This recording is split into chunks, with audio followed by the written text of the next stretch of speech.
Selamat pagi, Assalamualaikum warahmatullahi wabarakatuh.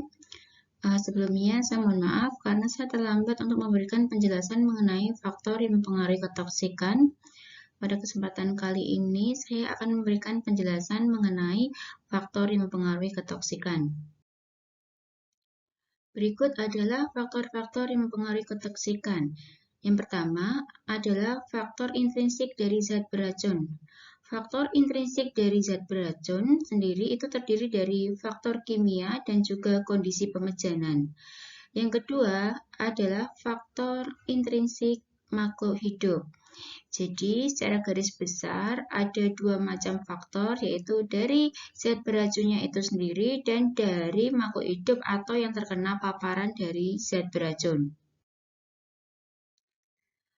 Zat beracun itu bisa berasal dari bentuk molekul atau takter ion dari suatu zat, di mana kita ketahui bahwa bentuk molekul atau takter ion akan lebih mudah terlarut dalam lipid pada membran sel.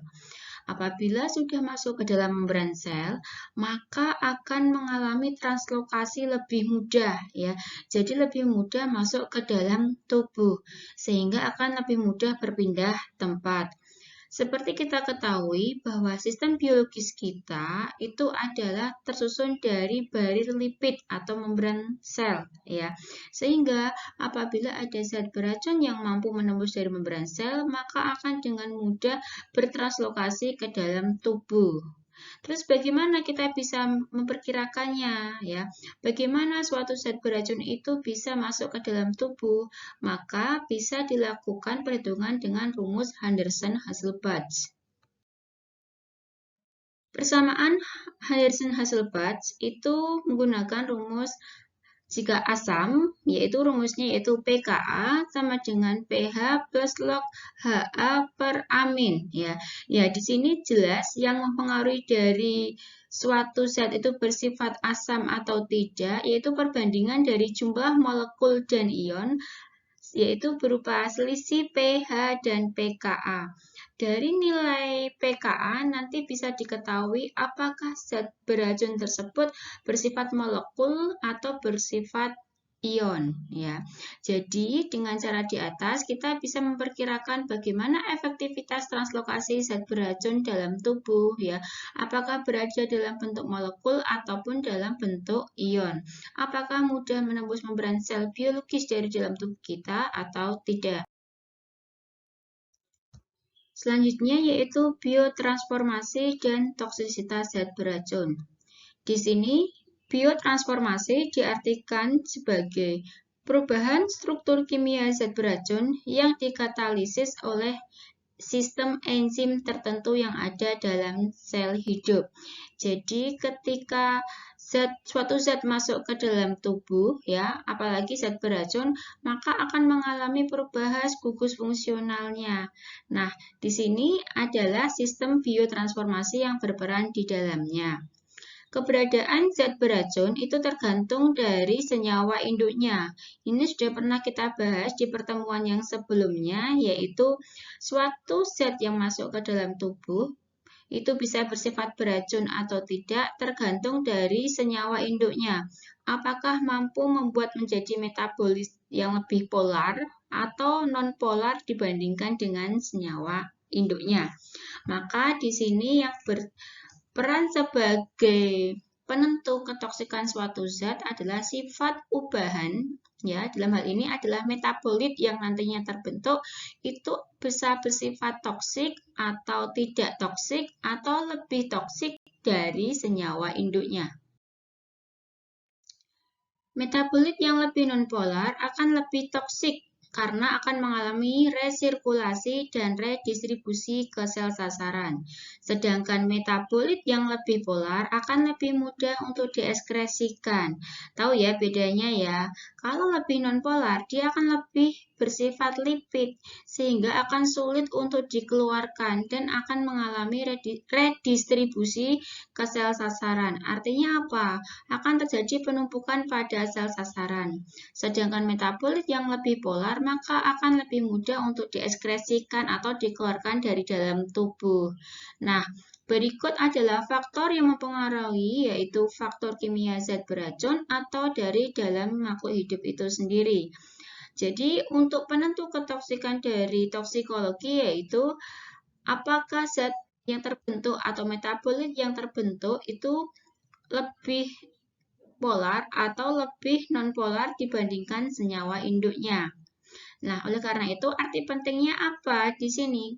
Sifat ubahan dari metabolit tadi dapat digunakan untuk menentukan apakah zat beracun tadi lebih mudah diekskresikan dari dalam tubuh atau tidak. Selanjutnya yaitu faktor kondisi pemejanan. Yang pertama yang pengaruh yaitu jenis pemejanannya. Apakah pemejanannya akut, kronis, atau subkronis? Nanti bedanya apa antara akut, kronis, dan subkronis kita bahas di materi selanjutnya. Jenis pemejanan itu mempengaruhi dari ketoksikan zat beracun. Selain dari jenis pemejanan yaitu jalur pemejanan. Apakah jalur pemejanannya secara intravena, intraperitoneal, intramuskular, subkutan, atau peroral. Itu juga mempengaruhi dari ketoksikan zat beracun. Nah, jalur pemejanan ini berkaitan erat dengan LD50. Tahu LD50 ya? Lethal dose 50, yaitu dosis yang mempengaruhi kematian 50% hewan uji. Ya, misal di sini dari tabel bisa dilihat bahwa dari berbagai rute pemberian, di sini ada nilai LD50 yang berbeda-beda dengan penggunaan obat yang sama ya. Dari tabel tersebut dapat diketahui bahwa nilai LD50 yang paling kecil yaitu pemberian secara intravena. Sedangkan yang paling besar yaitu pemberian secara peroral. Artinya apa? Semakin kecil LD50, maka akan semakin besar potensi ketoksikannya. Jadi berbanding terbalik ya.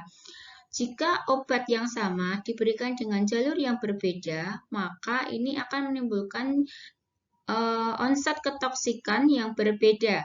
Ya, jadi misalnya obat X itu diberikan secara intravena dan intraperitoneal, maka ketoksikan yang mungkin muncul itu akan berbeda onsetnya. Ya, untuk intravena misalnya ini adalah 0,34, kemudian intraperitoneal ini adalah 1,00 mg per mili, maka akan lebih cepat pemberian secara intravena dalam menimbulkan ketoksikan. Jadi diingat-ingat bahwa semakin kecil nilai LD50-nya, maka akan semakin besar menentukan ketoksikan, ya potensi ketoksikannya. Karena apa? Dosis yang diperlukan untuk menimbulkan ketoksikan itu akan lebih kecil. Kemudian, selain jenis dan juga jalur pemejanan, selanjutnya adalah kekerapan. Ya, ini berkaitan dengan frekuensinya. Apakah zat toksik tadi yang masuk ke dalam tubuh itu masuknya adalah dalam dosis tunggal, tapi dosisnya besar, atau berulang tapi dosisnya kecil? Nah, bedanya apa? Perbedaannya adalah kapan mencapai kadar toksik minimum, ya. Misalnya zat toksik yang diberikan dalam dosis yang tunggal, tapi dia besar, ya. Jadi dosisnya besar, tapi dia diberikan hanya sekali minum, ya. Maka akan mencapai sel sasaran lebih cepat, ya. Keberadaan dalam sel sasarannya lebih besar karena KTM-nya akan lebih cepat tercapai, yaitu kadar toksik minimumnya akan lebih cepat tercapai ya. Jadi itu terlihat ya, bisa terlihat ya, apakah dosis tunggal besar atau dosis kecil tapi berulang. Nah, ini nanti berkaitan dengan jenis ketoksikan zat beracun. Kalau dosis tunggal besar itu adalah ketoksikan akut, sedangkan jika dosisnya kecil tapi berulang, itu adalah ketoksikan kronis. Kemudian, jika dosis kecil berulang, maka KTM-nya akan lebih sulit tercapai ya. dibandingkan dengan dosis besar berulang, maka KTM-nya akan lebih cepat tercapai. Jelas ya ini ya, jika dosisnya lebih besar, maka akan lebih cepat memicu terjadinya ketoksikan. Dan apabila terjadi akumulasi, yaitu ketika terjadi kecepatan absorpsi lebih besar dibandingkan kecepatan ekskresi, maka secara otomatis KTM, kadar toksik minimal, akan lebih cepat untuk terlampaui, maka akan menimbulkan efek toksik karena yang diserap lebih besar dibandingkan dengan yang dikeluarkan. Selanjutnya yaitu saat pemejanan. Ya, kapan pemejanan dari zat beracun itu sendiri ya? Apakah pada saat blastogenesis, apakah pada saat pematangan, apakah pada saat oogenesis ya? Ini berkaitan dengan efek teratogenik ya. Apabila misalnya zat beracun itu terpapar pada hewan uji atau pada makhluk hidup yang sedang mengalami kehamilan. Jika terpaparnya pada masa blastogenesis, maka akan menyebabkan wujud negatif, artinya apa? Akan memberikan kecacatan pada janin. Kemudian kalau pematangan itu juga negatif, memberikan efek negatif sama. Oogenesis juga. Sedangkan jika pada oogenesis ini akan menyebabkan teratogenik ya. Jadi ini memang tidak boleh diberikan pada makhluk hidup yang sedang hamil ya. Oogenesis yaitu pada saat pembentukan organ. Nah, inilah juga yang akan memicu terjadinya kecacatan pada janin. Biasanya periode kritisnya ini terjadi pada masa oogenesis, yaitu pada trimester pertama ya. Efek teratogenik tadi itu bisa berwujud cacat ya. Maka jika terpapar saat oogenesis, bahkan jika sampai blastogenesis mungkin tidak menimbulkan cacat tapi tetap diabsorpsi ya. Blastogenesis itu setelah fase oogenesis, setelah trimester pertama misalnya ya. Kalau pada oogenesis dapat menyebabkan kecacatan permanen. Tapi jika pada saat blastogenesis itu sudah pada tahap lanjutnya, maka zat beracun akan tetap diabsorpsi tapi tidak menimbulkan kecacatan seperti pada oogenesis. Tapi mungkin malah bisa menyebabkan gangguan fungsional seperti itu ya. Jadi misalnya terbentuk telinga tapi tidak bisa mendengar, terbentuk mata tapi tidak bisa melihat, seperti itu. Selanjutnya yaitu takaran pemejanan. Semakin besar takaran, maka efek toksik akan semakin besar. Jelas ya, ini juga sama kaitannya dengan dosis tadi. Takaran pemejanan di sini juga bisa tidak mempengaruhi ketoksikan. Misalnya terpapar zat toksik yang kecil ya, yang belum melampaui ambang batas ketoksikan ya. Efeknya ya, itu sama terpapar dengan zat yang besar. Misalnya orang yang mengalami hipersensitivitas atau alergi ya. Jadi ketika orang sudah mengalami alergi, maka terpapar zat toksik yang dalam jumlah sedikit itu sama dengan orang yang tidak punya alergi yang terpapar zat toksik dalam jumlah yang besar. Karena itu terkait dengan respon imun yang ada di dalam tubuh. Selanjutnya yaitu faktor intrinsik dari makhluk hidup. Apa saja yang mempengaruhi dari faktor intrinsik makhluk hidup? Yang pertama yaitu keadaan fisiologi dan keadaan patologi dari makhluk hidup itu sendiri. Fisiologi itu misalnya berat badan, umur, jenis kelamin, kecepatan pengosongan lambung, kecepatan aliran darah, status gizi, kehamilan, dan genetika. Jadi tergantung dari fisiologi dari makhluk hidup. Kemudian misalnya di sini adalah orang dengan berat badan ya. Orang gemuk dan kurus itu akan berbeda volume distribusinya. Nah, volume distribusi tentu saja ini juga akan mempengaruhi distribusi zat beracun di dalam tubuh, mempengaruhi translokasi zat beracun di dalam tubuh. Selanjutnya yaitu umur. Nah, di sini misalnya atma ya, pada balita dan dewasa itu berbeda. Maka di sini juga akan berbeda dalam kualitas tempat aksi. Misalnya apa? Sama-sama terpapar zat beracun, tapi pada balita dan dewasa, maka potensi munculnya efek toksik juga akan berbeda. Kemudian juga jenis kelamin. Nah, kalau jenis kelamin ini berkaitan dengan hormonal. Misalnya pada laki-laki dan perempuan. Karena perempuan hormonalnya lebih cenderung kurang stabil karena ada menstruasi, hormon menstruasi, maka potensi ketoksikan yang muncul juga akan berbeda. Selanjutnya yaitu kecepatan pengosongan lambung ya. Apakah proses pengosongan lambungnya itu cepat atau lambat? Ini juga berpengaruh pada proses absorpsi dari zat beracun. Kemudian selanjutnya yaitu kehamilan. Ini juga tentu saja ya berbeda ya. Kondisi kehamilan ini mempengaruhi hormonal bagi penentu zat ketoksikan. Selanjutnya yaitu kapasitas fungsional cadangan. Nah, di sini beberapa organ dari dalam tubuh itu memiliki organ kapasitas fungsional cadangan. Apa itu kapasitas fungsional cadangan? Yaitu kapasitas yang tidak digunakan hanya untuk menjaga bila terjadi kerusakan pada organ. Jadi punya kemampuan fungsional cadangan, punya kemampuan untuk meregenerasi diri. Misalnya di sini yang mempunyai kapasitas fungsional cadangan besar yaitu adalah organ hati. Organ hati memiliki kemampuan untuk meregenerasi diri apabila terjadi kerusakan. Seperti kita ketahui bahwa hati merupakan tempat metabolisme yang utama. Jadi, hati dalam tubuh kita itu memiliki kapasitas fungsional cadangan. Ketika bekerja terlalu keras, ya otomatis akan terbentuk radikal bebas dari zat yang diolah di dalam hati. Nah, jika radikal bebas itu masih mampu ditangani atau ditoleransi oleh hati, maka hati akan mengeluarkan kapasitas cadangan fungsional. Artinya apa? Hatinya tidak akan rusak, akan terus mengalami regenerasi untuk membentuk sel-sel baru untuk mengganti sel-sel yang sudah rusak tadi, seperti itu.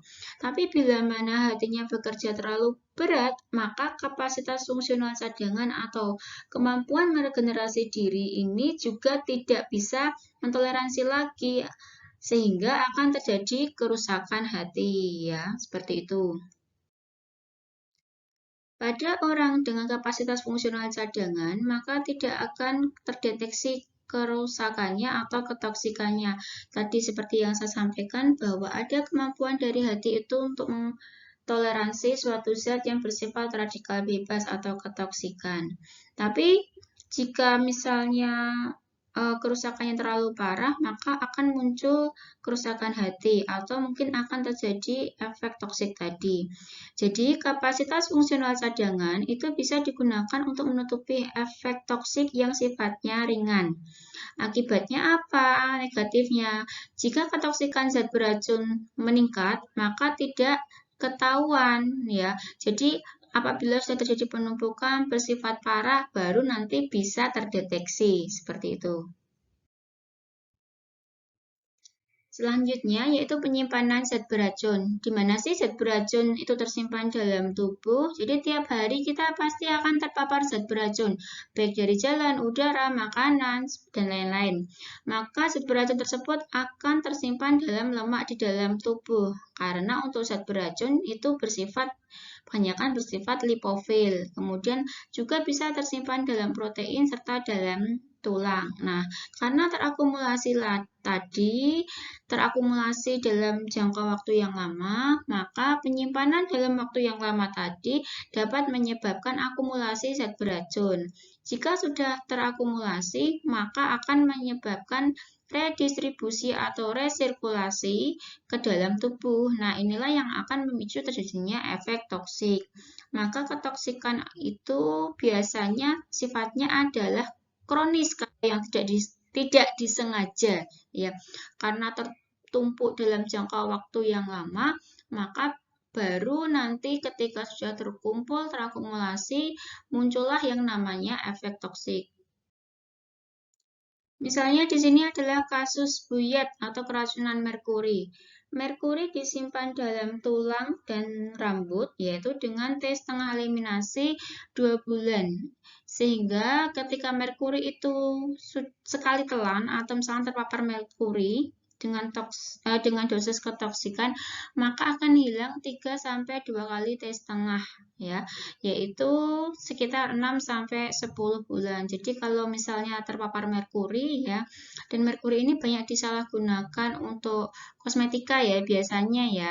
Jika memang terpapar, maka akan hilangnya itu ya sekitar 3-2 kali T setengah, yaitu 6-10 bulan. Nah, orang tua tiap hari itu menghirup Hg atau dia secara tidak sengaja terakumulasi merkuri. Mungkin di sekitarnya ada limbah merkuri dan sebagainya dan tidak sadar. Nah, ini apabila terhirup dan nanti terakumulasi muncul ketoksikan, hilangnya adalah 6-10 bulan.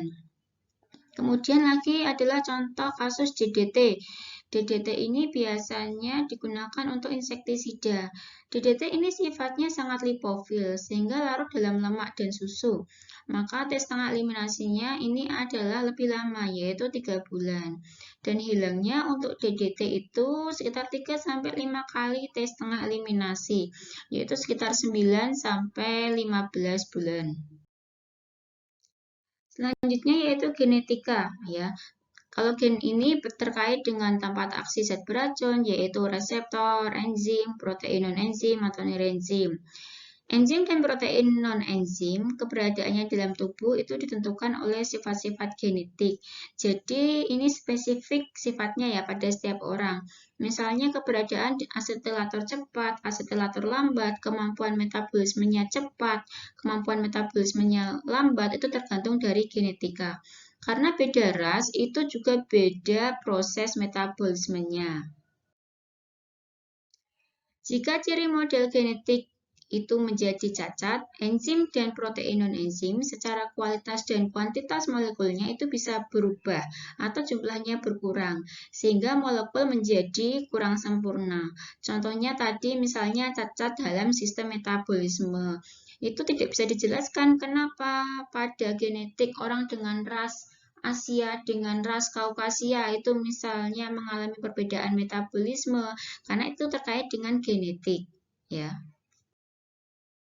Misalnya paracetamol toksik bila diubah menjadi metabolitnya ya yaitu NAPQI oleh sitokrom P450. Jadi paracetamol bersifat toksik apabila diubah oleh sitokrom P450 menjadi metabolitnya namanya NAPQI. Tapi ada beberapa individu yang mengalami sitokrom P450 atau memiliki sitokrom P450 sedikit ya atau tidak punya sitokrom P450. Maka tidak ada yang mengubah menjadi zat yang bersifat toksik. Nah, maka paracetamol tidak diubah menjadi NAPQI. Kemudian misalnya teofilin ya, teofilin ini bisa juga menyebabkan metabolit yang sifatnya toksik. Tapi kalau tidak punya sitokrom P450, maka juga akan menjadi metabolit yang sifatnya non-toksik. Selanjutnya yaitu toleransi dan resistansi. Apa bedanya? Merupakan mekanisme ketahanan seseorang terhadap adanya keracunan. Toleransi di sini diartikan sebagai mekanisme kerjanya melalui peristiwa adaptasi. Jadi dimulai dari peristiwa adaptasi yang awalnya toksik misalnya, tapi lama-kelamaan beradaptasi menjadi tidak toksik. Sedangkan resistensi itu dari awal sudah diciptakan tahan terhadap senyawa tertentu. Jadi ini terkait dengan genetika juga ya. Contohnya misalnya kelinci galur tertentu punya enzim atropinase. Nah, di sini kelinci galur ini akan lebih resisten terhadap keracunan dari kasus atropin. Selanjutnya yaitu faktor patologis ya. Patologis ya, keadaan penyakit, yaitu adanya penyakit tertentu yang bisa mempengaruhi keefektifan dari atme. Misalnya adanya penyakit MAH. Nah, MAH ini terkait dengan perubahan pada pola absorpsi, kecepatan pengosongan lambung. Jika absorpsi melambat, maka toksisitas juga akan turun. Kemudian juga misalnya penyakit kardiovaskuler. Nah, penyakit kardiovaskuler ini akan mempengaruhi distribusi zat beracun yang ada di dalam tubuh. Atau misalnya kerusakan hati, ini mempengaruhi dari metabolisme. Kerusakan ginjal juga akan mempengaruhi keefektifan ekskresi obat dan keberadaan zat beracun dalam tubuh. Secara garis besar apabila dibuat skema seperti ini ya, jadi faktor kimia zat beracun itu tergantung dari sifatnya, yaitu sifat dari zat beracun itu sendiri, bisa dari zat kimianya, yaitu tergantung dari struktur kimianya ya. Struktur kimia yang ada di dalam zat beracun nanti itu akan berinteraksi dengan sel sasaran ya. Apakah akan mengalami biotransformasi? Nah, biotransformasi tadi terkait dengan ubahannya, maka akan menentukan dari sifatnya. Kemudian akan mengalami reaksi atau interaksi, apakah sifatnya spesifik atau tak spesifik. Kemudian akan mengalami metabolisme ya. Nanti apakah zat yang terbentuk itu bersifat polar atau non-polar? Nah, ini berkaitan dengan reseptor yang sifatnya spesifik.